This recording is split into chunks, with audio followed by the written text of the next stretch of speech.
सरकारमध्ये नाही, आम्ही सरकारमध्ये नसलो तरी जे काही जमलं, कारण का शेवटी दादा असतील, साहेब असतील, आम्हा सर्वांना एवढंच सांगितलेलं आहे की प्रयत्न करत राहावा.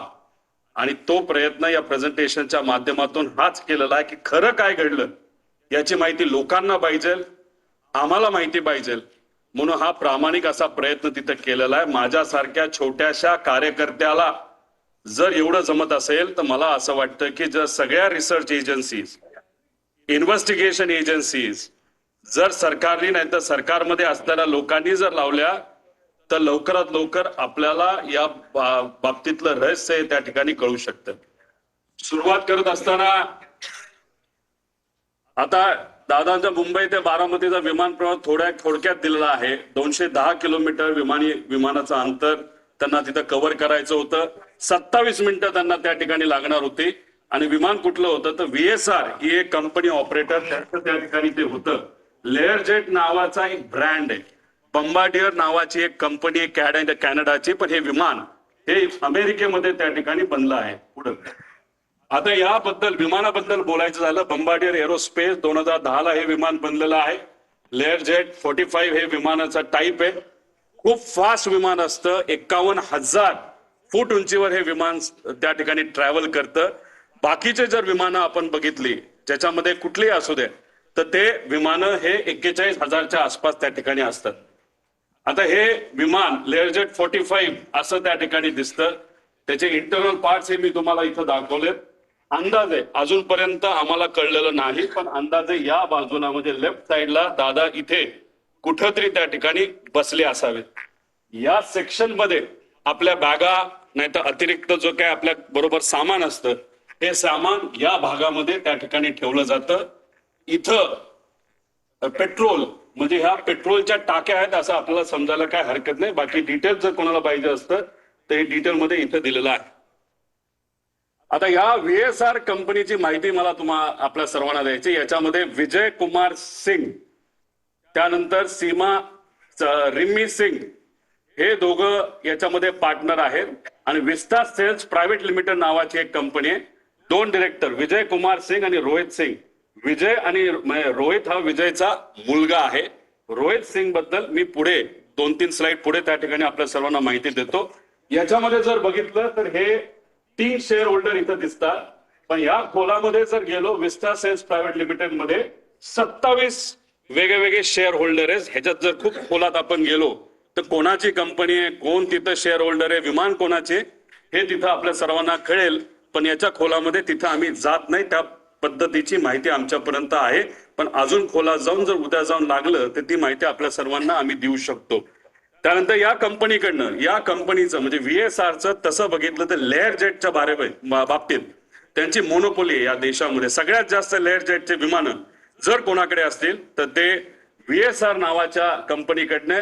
विजय कुमार सिंग एक छोट्या कंपनीमध्ये काम करायचे, पण नंतर कष्ट केले असतील नाहीतर काय बऱ्याच काय गोष्टी झाल्या असतील, त्यांनी स्वतःची VSR नावाची ही कंपनी तिथं सुरू केलेली आहे. पुढे आता अपघाताच्या दिवसाची टाइमलाईन जर आपण बघितली तर 7 वाजून 2 मिनिटाला तिथं जो क्रू असतो म्हणजे पायलट अटेंडंट हे सगळे तिथं 7 वाजून 2 मिनिटाला तिथं पोहोचले.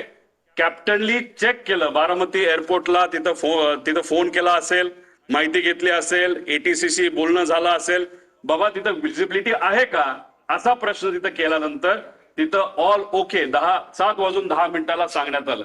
7 वाजून 17 मिनिटाला दीपक जाधव विदीप जाधव जे त्यांचे PSO होते दादांचे हे तिथं पोहोचले होते. 7 वाजून 50 मिनिटाला दादा विमानतळाकडे पोहोचले.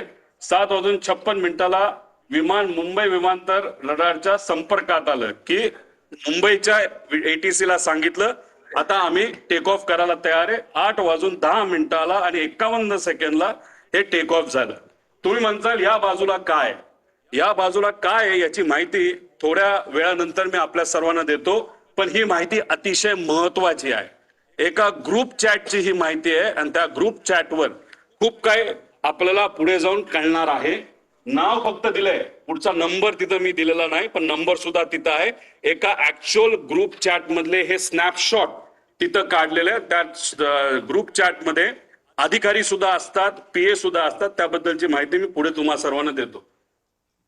आता विमान 8:22 विमान लोणावळा जवळच्या आसपास त्या ठिकाणी तिथं असेल. 8:25 विमान पुणे जवळ, पुणे शहराजवळ असेल. 8:30 विमान यवत हे जे गाव आहे त्याच्या आसपास असेल. 8:32 सुपे म्हणून गाव, सुपे जळगाव गाव हे बारामतीमध्ये आहे, तिथं असेल. 8:43 ते 8:45 दरम्यान दुर्दैवी घटना, खरंच जी घटना अतिशय आपल्या डोळ्यांमध्ये पाणी आणते ती घटना या टाइमच्या वेळेस त्या ठिकाणी घडली. 9 वाजता दादा गंभीर जखमी आहेत.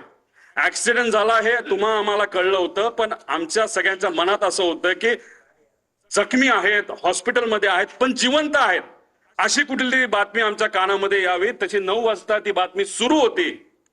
पण 9:45 पहिली बातमी आली, ती म्हणजे दादांच्या निधनाची, जी ऐकल्यानंतर अक्षरशः मन पण सुन्न झालं आणि डोकं सुद्धा सुन्न त्या ठिकाणी झालं. आता ही माहिती म्हणजे हा जो प्रवास आहे, हा प्रवास हे जे एक सॉफ्टवेअर आहे नाहीतर ऍप आहे, ज्याच्याकडे विमान असेल त्यांना हे ऍप उघडता येईल. जो पायलट असेल हे ऍप उघडता येईल. युनिव्हर्सल ऍप आहे, याच्यामध्ये तुम्हाला सगळ्या विमानाची माहिती तिथं कळू शकते. त्याच्या तर ह्याच्यामध्ये हे किती वर्षापूर्वीचं विमान होतं, तर 16 वर्षापूर्वी. ह्याच्या आधी 2 दिवस म्हणजे 26 आणि 25 हे विमान कुठं गेलं होतं? मुंबई सुरतला एकदा गेलं, परत सुरत मुंबईला तिथं गेलं. म्हणजे हा जो विमानाचा प्रवास आहे, ही घटना घडायच्या आधी तर सुरतला हे विमान तिथं जाऊन आलं होतं. आता हे महाशय म्हणजे हे जे मालक आहेत सिंग यांनी काय स्टेटमेंट दिलं? विमान चांगल्या स्थितीत होते आणि मेंटेन्ड होते, हा सगळ्यात महत्वाचा मुद्दा तिथं आहे. वैमानिक अनुभवी होते, हा दुसरा महत्वाचा मुद्दा त्याच्यामध्ये आहे. अपघात व्हिजिबिलिटी इश्यूमुळे झाल्याची शक्यता आहे, हाही मुद्दा त्याच्यामध्ये त्या ठिकाणी आहे. आता या आमच्या ताई बारामतीच्या आहेत, त्यांचं काय स्टेटमेंट आहे थोडंसं तुम्ही ऐकून घ्यावं.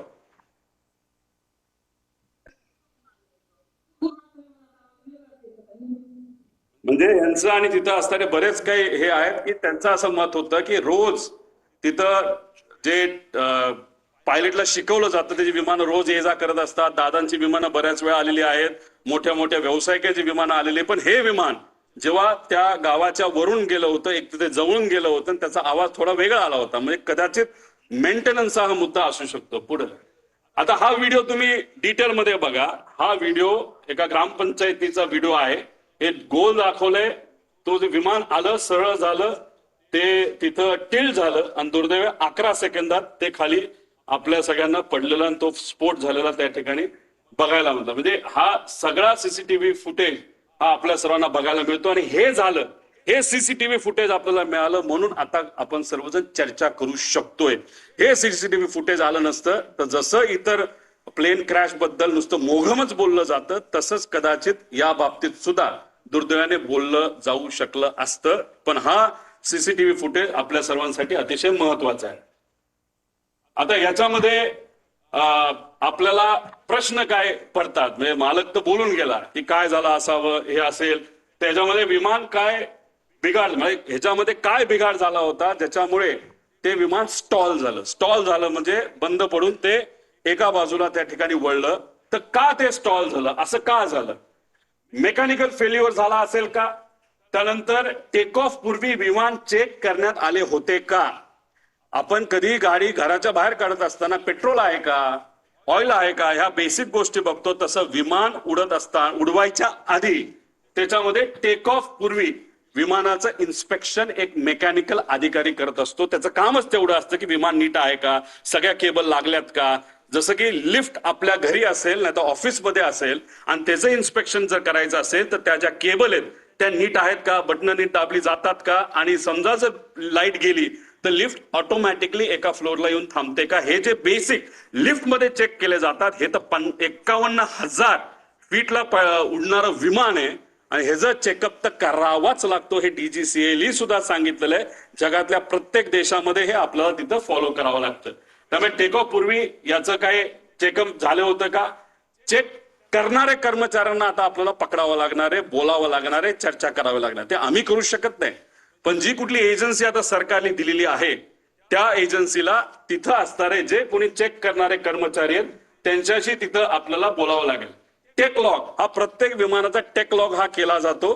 टेक लॉग असेल तो जो अधिकारी आहे मेकॅनिकल इन्चार्ज तो सही करतो आणि विमान चालक जे असतात को पायलट आणि मेन पायलट हे त्याच्यावर तिथं सही करतात. टेक लॉग सुद्धा आता आपल्याला शोधायचं आहे. आणि विमान हे जे होतं ते एअरवर्दी होतं का, म्हणजे विमान उडण्याच्या लायकीचं होतं का, असा एक वेगळा रिपोर्ट हा डीजीसीएचा असतो. तो सुद्धा तिथं बघण्याची जरूरत आहे.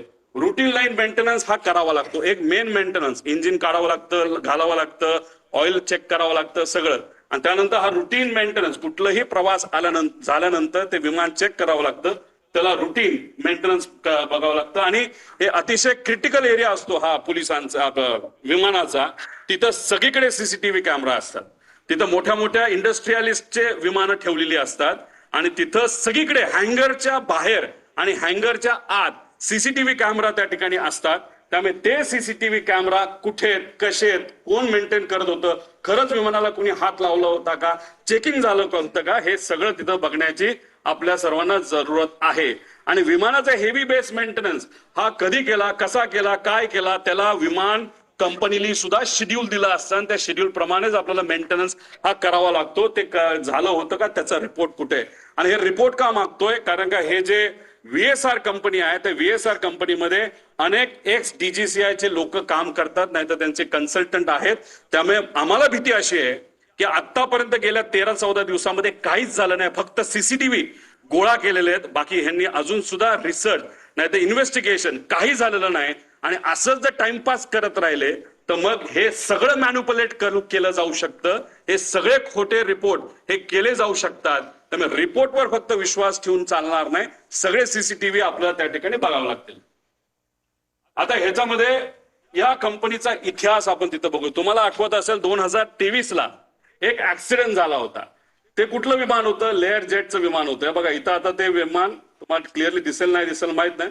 हे पडलं, हे घसरत गेलं, पाऊस तिथं पडत होता, स्पीड खूप होतं, विमानचा टाईप लेअर जेटचाच होता. आता काही लोक लगेच टीव्हीवर बोलायला लागले होते की अरे बारामतीचं जे विमान आहे त्या ILS सिस्टम नाहीये, असं बरेच रिसर्च अभ्यासू लोक म्हणायला लागले. बरोबर आहे, पण त्याच विमानतळावर बऱ्याच वेळा अनेक वेळा मोठे इंडस्ट्रियल पासून सगळे तिथं उतरलेले आहेत ILS सिस्टम नसताना. आणि ILS सिस्टम बद्दल आपण चर्चा करतोय तर हा ऍक्सिडेंट जिथं झाला मुंबईला, तिथं तर हायली ऍडव्हान्स सिस्टम आहे, ILS सिस्टम सुद्धा आहे, तरी सुद्धा हा अपघात झाला कसा. त्यामुळे फक्त ILS सिस्टम बारामतीला नाही म्हणून ते ढकलून त्या ठिकाणी चालणार नाही. आता हा ऍक्सिडेंट झाला, कसा झाला, काय झाला, व्हिजिबिलिटी वर ढकलून मोकळे झाले विमानाचे, अजून पाऊस होता, हे होतं. मग ILS सिस्टम असताना पाऊस होताना सुद्धा बाकी विमानं लँड होऊ शकत होते. मग आमच्या VSR या कंपनीचं लेअर जेटचं विमान का लँड होऊ शकलं नाही आणि का घसरत गेलं याचा अभ्यास कुठं ना कुठं त्या ठिकाणी करावा लागेल. 2023 हा विषय. मग आतापर्यंत रिपोर्ट आला असेल, आतापर्यंत एन्क्वायरी क्लिअर झाली असेल, तो रिपोर्ट मीडियाकडे आला असेल, तो रिपोर्ट कंपनीली जे लोक आत होते, ज्या कंपनीने ते भाड्यावर घेतलं होतं त्या लोकांना दिला असेल अशी अपेक्षा आपण करू. कारण 2 वर्ष एवढा मोठा अपघात होऊन हे कुठेही रिपोर्ट कुणी दाबू शकत नाही. बघूया काय झालं पुढं. दुर्दैव असं 2023 ला हा अपघात झाला पण आतापर्यंत त्याचा रिपोर्ट आलेला नाही. अजितदादांचा दुर्दैवी ऍक्सिडेंट झाल्यानंतर त्या बातम्या जेव्हा अख्ख्या देशामध्ये तुमच्या माध्यमातून त्या ठिकाणी केल्या गेल्या तेव्हा कुठेतरी डीजीसीएला तिथं जाग आली आणि final report soon in September 2023 Mumbai layer jet असं सांगण्यात आलं. म्हणजे कुठेतरी VSRचा एक होल्ड आहे डीजीसीएवर असं आमच्या सगळ्यांचं मत आहे. म्हणून एवढा मोठा रिपोर्ट होऊन त्या ठिकाणी तो दाबण्यात आला. मग का हा रिपोर्ट दाबण्यात आला? हा रिपोर्ट जर आतापर्यंत आला असता, तो जर सरकारपर्यंत पोहोचला असता तर मग काही गोष्टींमध्ये बदल होऊ शकले असते. आणि मग आज आपले अजितदादा माझे काका हे आज आपल्या सर्वांमध्ये इथं असू शकले असते. पण हा रिपोर्ट न झाला, न त्याच्यावर चेक झालं, कसं घडलं याचा कुठेही अभ्यास त्या ठिकाणी झाला नाही. हा रिपोर्ट आजपर्यंत दाबला असं आमच्या सगळ्यांचं त्याच्यामध्ये म्हणणं आहे. पण ठीक आहे, भारताने हा रिपोर्ट दाबला. मग आता इंटरनॅशनल लेवलला काय झालं याचा अभ्यास तुम्ही बघूया. EASA European aviation safety agency ह्यातले काही विमान आहेत, लेगेसी आहे, ग्लोबल आहे, जे विमानं दुबईला पण पोहोचू शकतात, लंडनला सुद्धा पोहोचू शकतात, एवढी मोठी विमान आहेत. तुम्ही बघितलं असेल जेव्हा माझ्या मतदारसंघामध्ये एक फार मोठे क्रिकेटर हे आले होते, एक फार मोठं विमान घेऊन तिथे मी गेलो होतो आणि ते विमान हे लंडनला सुद्धा लँड होतं आणि ते कोणाचं होतं, ते VSRचं होतं. मग हे विमान लंडनला तिथं पोहोचत असेल नाही तर युरोपमध्ये तिथं जात असेल, जेव्हा ही घटना भारतामध्ये, महाराष्ट्रामध्ये, मुंबईमध्ये घडली 2023ची, त्याची दखल युरोपियन एव्हिएशन सेफ्टी एजन्सीने घेतली आणि एजन्सीने VSRला विचारलं, अरे बाबा तुला TCO थर्ड कंट्री ऑपरेटर म्हणून आम्ही परवानगी दिलेली आहे, तुम्ही आमच्याकडे लँड होऊ शकता, पण ही घटना घडली कशी याचा रिपोर्ट आम्हाला तू दे, सेफ्टी तू करतो काय करतो कशा, या बाबतीत आम्हाला थोडी तरी माहिती दे. दुर्दैवाने आतापर्यंत ती माहिती ही या मोठ्या एजन्सीला, या VSR कंपनीला दिलेली नाही. तिथं सुद्धा हे दाबण्यात आलं आणि कुठंतरी काहीतरी गोष्ट लपवण्यात आली आणि त्यांनी सांगितलं लेवल 1 ची त्रुटी असल्याच्या कारणाने EASA कडून VSRचा परवाना रद्द झाला. लेवल 1 म्हणजे काय? सगळ्यात बेसिक सेफ्टी ज्याच्यामुळे ऍक्सिडेंट होऊ शकतो, विमान पडू शकतं, माणूस जाऊ शकतो, याला लेवल 1 ची सेफ्टी त्याच्यामध्ये म्हणतात आणि ते तिथं झालं. आता there is major non compliance, त्याने हे direct serious risk to flight safety, immediate corrective action required, त्याशिवाय आम्ही उडून देणार नाही असं युरोपियन एजन्सीने सांगितलं. आणि त्यांनी काय केलं? सस्पेंडेड ऑपरेशन, ग्राउंडेड एअरक्राफ्ट, सगळे अप्रुव्हल्स आणि सर्टिफिकेट काढून टाकले, सगळा मेंटेनन्स आणि त्याच्या फ्लाईट ऍक्टिव्हिटीज त्या युरोपमध्ये होत्या सगळ्या बंद करून टाकल्या. आता हे जर युरोपची कंपनी करू शकते, हे महाराष्ट्रात घडलं, देशात घडलं, तरी VSR अजूनपर्यंत का विमानं उडवते असा प्रश्न आमच्या सगळ्यांचा आहे.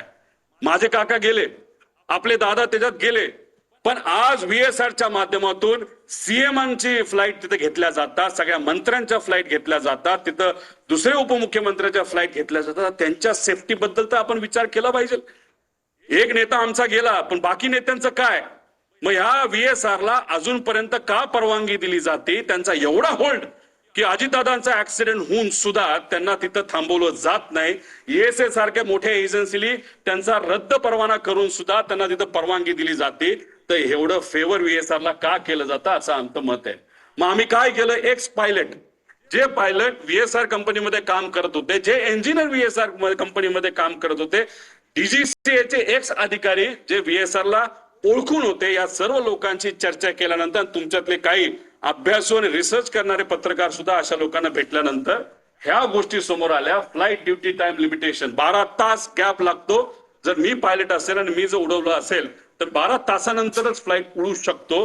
पण ही कंपनी VSR कंपनी हे जे रिपोर्ट असतात FDTL हे मॅन्युपुलेट करतात.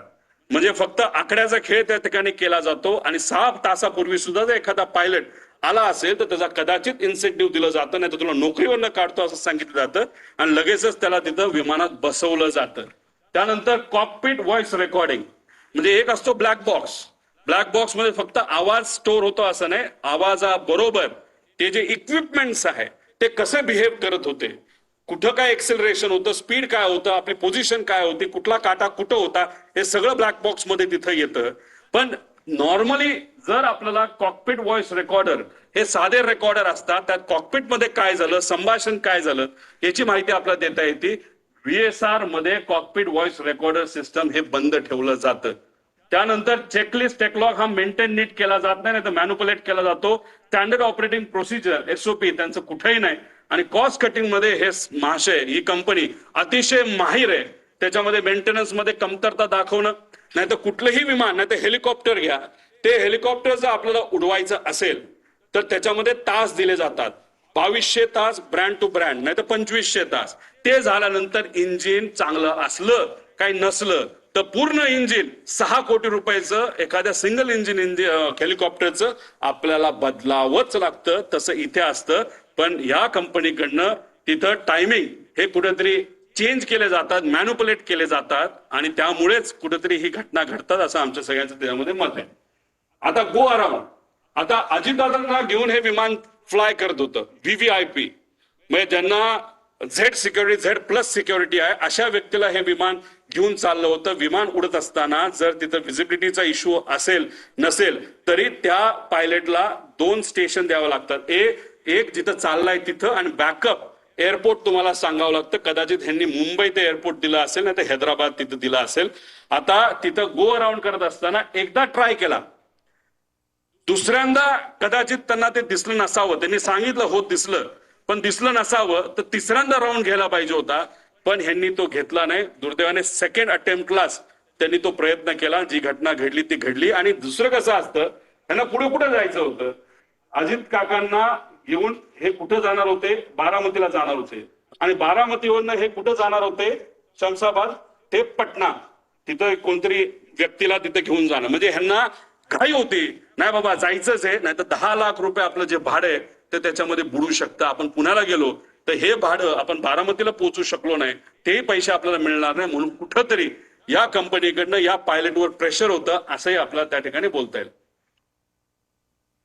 आता दुसरं स्टॉल वॉर्निंग सिस्टम, म्हणजे याच्यामध्ये एखादं विमान स्टॉल होण्यापूर्वी आपल्याला एक अंदाज येतो, काही ती गडबड त्याच्यामध्ये होते. हे विमान स्मार्ट विमान असतं आणि ह्याच्यातली ही जी काय स्टॉल वॉर्निंग सिस्टम आहे, आमचा प्रॉपर इंटेल आहे. आमचं काही लोकांशी तिथं बोलणं झालंय. फक्त त्यांनी सांगितलं आमचं कृपा करून तुम्ही नाव नका सांगू, आमच्या नोकऱ्या तिथे जातील.